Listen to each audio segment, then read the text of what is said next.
Okay. So my job is to work at the language evaluator and help you guys improve as far as the small errors that you guys make while you guys are speaking. Overall, I think you guys are doing a phenomenal job. I wish that in the United States we had something similar to Toastmasters for other foreign languages. I'm actually learning Chinese right now, and if we had an organization like this, I think it would be great for everybody. But anyway, as far as the language usage tonight, you guys did a great job overall. I feel that when we look at language, this thing in general, you can look at it from grammar, you can look at it from a number of different angles. But as far as speaking is concerned, many people will disagree with me, but I think grammar is important, but it's something that you guys can fix on your own as far as reading books or just going to class. And so, as a result, today I'm going to just talk briefly about a number of the things that I've heard, but that's not going to be the bulk of my evaluation tonight. So, as far as grammar is concerned, let's see. So, in English, as you are all very well aware, I'm certain, you have verb conjugation. It's not quite like in Chinese, for example, 我是, 我是. I mean, it's like you only have 是, but you don't really need to conjugate it. And I'm sure you guys all know this, but while you're speaking, perhaps as a result of nervousness or what, I'm not quite certain, but you go versus you go. Naturally, if you were to stop yourself and just listen for a moment, you go versus we go, naturally you go is the correct conjugation.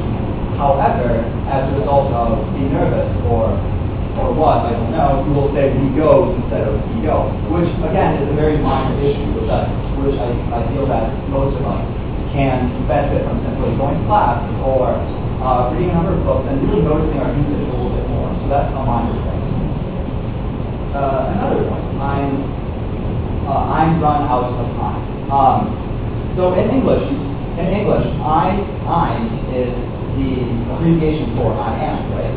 And so I am. When you start a sentence and you conjugate with the verb to be, so I am, you are, we are. Right, so you guys all know this, right? So when you do that, you add an ing to whatever verb you say. So for example, you are staying. I am eating. We are talking. Right. So I'm run out of time should be I'm running out of time. Right, exactly. Similarly, with the verb conjugation thing that I was talking about, Eric who rides motorcycle. So let's stop for a second. Eric who rides motorcycle. So let's take on who. So Eric rides, right? If we just think about it for a second, Eric rides. So I ride, right? You ride. He rides. Right. So Eric who rides motorcycle. Exactly. But that's not the bulk of what I want to talk about. The big thing for you guys are starting off with Chinese as a base language. You guys are learning English. So I feel that flow is very important. Chinese and English are two very, very different languages. So if you have something, for example, in Chinese, every single word has 4 tones. And so when you're speaking English, you might be tempted to insert an uptone or downtone, which isn't really quite right. For example, freshman, right? Freshman. It's not fresh. It's not freshmen. It's not freshmen. It's freshmen. So freshmen.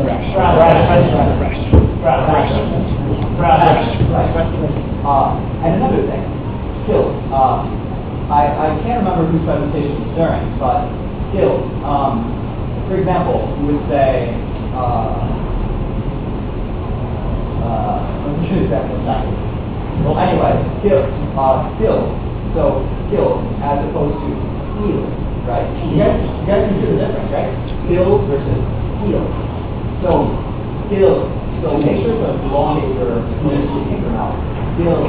Your mouth. Skills. Right. Skills. Perfect. I think we talked about this for quite a while. Okay. Great. Great. So that's why I like to call flow. When we talk about grammar, we talk about flow.